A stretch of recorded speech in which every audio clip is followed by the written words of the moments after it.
What up, sports fans? Waxon Wednesday, Jake Waxman, Tom Level, Two Guys Talk Sports. Let's do this.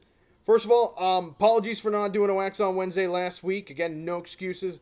I was on Christmas break. I was in Indiana spending time with my family, and I do apologize for not getting to that.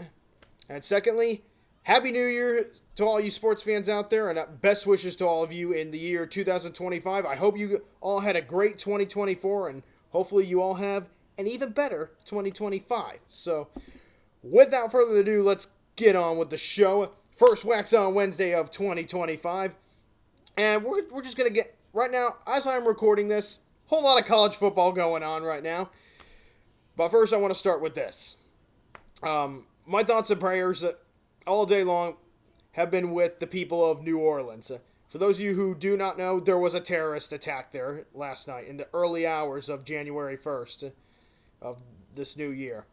So I'm being told really bad stuff. I'm being told that a man who was driving a truck ran over, I think, 15, maybe more people. Several people are reported to be dead and many others injured. It was bad. I'm not going to go too much into the details, but because of this terrorist attack in New Orleans, the All-State Sugar Bowl has been postponed from tonight to 4 p.m. tomorrow. So, for those of you wondering when the Sugar Bowl is going to happen, 4 p.m. tomorrow. All right, so it's postponed for the time being. Right now, the city of New Orleans, state of emergency for the state of Louisiana. They're just trying to get things solved right now, get things resolved, and hopefully we'll have a football game tomorrow. But this is the right call, right decision. When you have something as horrible as a terrorist attack especially in a major city, best to get things locked down. Hopefully, right now I'm just hopeful that we'll have a football game tomorrow at 4 p.m. But right now, the right call was made. All right, we got to get things resolved, and also thoughts and prayers to the people of New Orleans, especially the families of those of the victims involved. Truly awful stuff. Breaks my heart. Start of a new year, and humanity is off to a very, very rough start. Or the United States is off to no. United States and humanity as a whole. Right now, we're off to a rough start in 2025. Because, you know what? Terrorist attacks, just, it's awful when things like this happen. But the playoff committee and the state of Louisiana, they made the right decision to postpone the Sugar Bowl. All right, we know there's going to be a game. We think it's going to be 4 p.m. tomorrow, but nothing is 100% guaranteed, especially considering the state of Louisiana is in a state of emergency. But for now, we'll see what happens there. But at some point, within the next few, whether it's tomorrow or within the next few days, the Sugar Bowl will go on. There'll be a game. I have no doubt about it. It's just a matter of when. But right now, thinking of and praying for the people of the city of New Orleans, the Crescent City. New Orleans strong. That's the word. New Orleans strong. Or NOLA strong, is it? Whatever you want to say. Thinking of the people of NOLA, New Orleans, or the Crescent City. And speaking of college football, so honestly, I tell you what, really, really good. On a more positive note, the game, the Peach Bowl. What a game! Absolute drama. Everything you could want in a college football semifinal or quarterfinals. That game was everything. That game lived up to the hype. That matchup between Texas and Arizona State. What a game. It looked like an ugly blowout. It looked like Texas was going to run away with it. But give Arizona State some massive, massive props. They did not give up. They kept fighting. And they capitalized on the mistakes Texas made in that second half. And they got right back in the game. And almost won it. Had a few.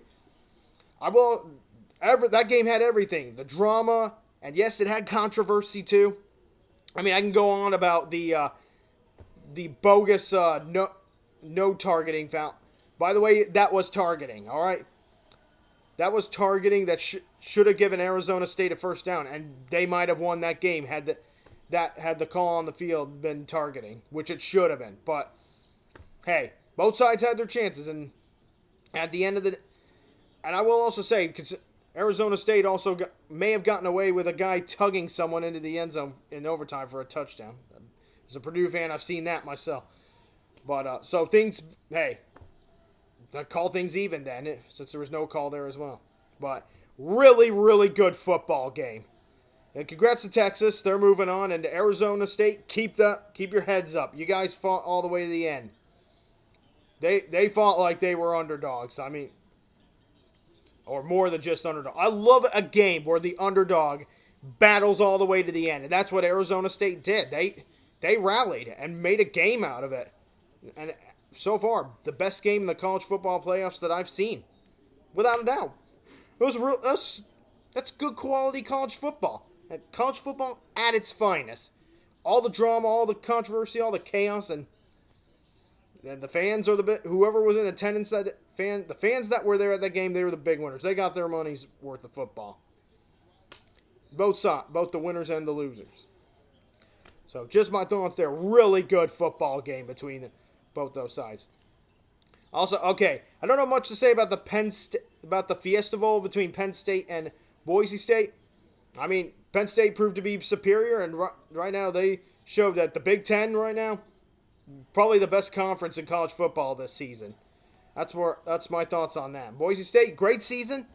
They deserve to be in the playoffs. Just didn't have the firepower to take down Penn State. And now finally, we got the Rose Bowl. And, oh boy. Oregon, are you okay? Are you going to wake up? You do know the Rose Bowl's today, right? Right? I don't know. It feels like Oregon.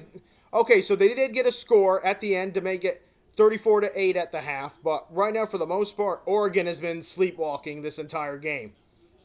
Or they're playing like they're in a dream or something. I don't know.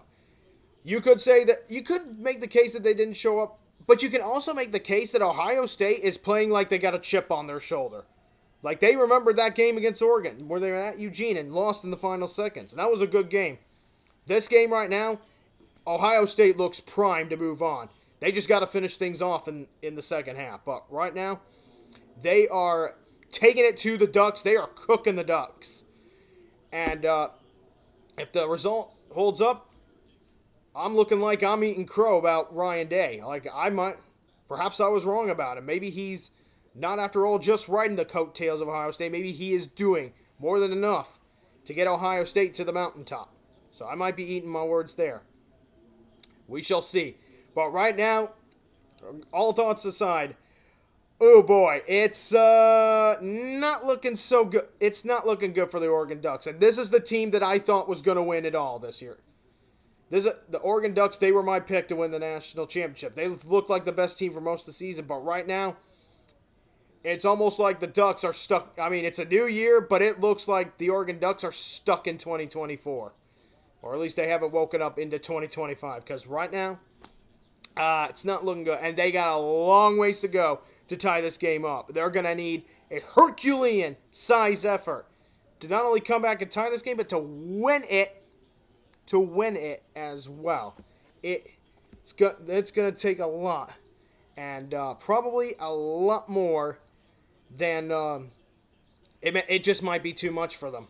We'll find out. Still got a whole other half of football to play. And on a side note, okay, moving on to my next subject. So the Winter Classic was yesterday. I didn't see the whole thing. I only saw a period, maybe a little more than that. I went out to dinner with my family and some of their friends. Had a nice dinner on New Year's Eve. But that Winter Classic was ugly. 6-2 in favor of the Blues. Blackhawks got their asses kicked. No question about it. And you know what? I just got to be honest with you guys. The Blackhawks should not have been in the Winter Classic. I mean that. Like, I love my Blackhawks. Love Connor Bedard. Okay, don't get me wrong. The Wrigley Field as a venue for the Winter Classic, perfect. Absolutely sublime. Wrigley Field, best Winter Classic venue, in my opinion, okay? Because hey, historic stadium, over 100 years old. And I love the Blackhawks Winter Classic jerseys. All those positive things aside, the Blackhawks should not have been in this year's Winter Classic. An event like this, outdoor NHL games, should be awarded to teams that are doing well. Teams that are having great seasons, that are consistent winners. Teams that are cup contenders or playoff contenders at the very least. It shouldn't be going to teams that are not even close to being playoff contenders. The Blackhawks, look, they're rebuilding. Right now, they're struggling, okay? All right, I know just Anders Sorensen, he had some good momentum going as of late, but things have kind of stalled out again. I could go into that, but even with Anders Sorensen re-energizing the Blackhawks, hey, look, I get it. The NHL, the Blackhawks bring the NHL in a lot of money, so I get it, but we shouldn't be just putting teams in the Winter Classic for reasons of the green or the cash, you know? We got to put in teams that are going to put on a good show. The Blackhawks, they look terrible. All right, they said they got their asses kicked by the Blues, and congrats to the Blues on their Winter Classic win. I hate the Blues, but they deserved it. God. Just, you know what? Look. And I'm not just saying the Blackhawks shouldn't have been in because, okay, they're 1-6 now in outdoor games. Their only win came against Pittsburgh in 2014 at Soldier Field. But, look, this is not a good Blackhawks team. This is a rebuilding team.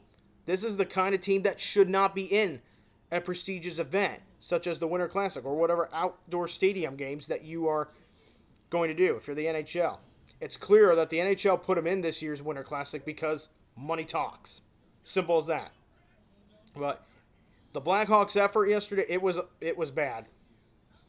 And it proving the point. Like, hey, I like that the Blackhawks have gotten a lot of outdoor games. Outdoor games are cool, but realistically, outdoor games should be reserved for the good teams. The teams that are cup contenders or at least playoff contenders. Or teams that have made the playoffs consistently. Okay, we shouldn't be... Okay, bottom feeders shouldn't be in the Winter Classic. And you know what? This Blackhawks team should not have been in the Winter Classic. But you know what? Don't blame them. Blame the NHL. Because the NHL, it's the cash that matters. That's all I got to say about that. Oh, good riddance. Glad I didn't see most of the game. But on to this day in sports history. And on this day, here we go. You ready for this? January 1st, 1902. The first ever Rose Bowl. Tournament Park, Pasadena, California. Michigan beats Stanford 49-0. Neil Snow, the Michigan fullback, is named the first ever MVP of the Rose Bowl. So for all you Michigan fans, on this day in history, Michigan won the first ever Rose Bowl. All right, sports fans, that's all I got for this short Wax on Wednesday and this first Wax on Wednesday of 2025. Again, wishing you all a happy new year. Hope you all have a great 2025. Cheers to you. Thank you for watching. Jake Waxman from Two Guys Talk Sports signing off.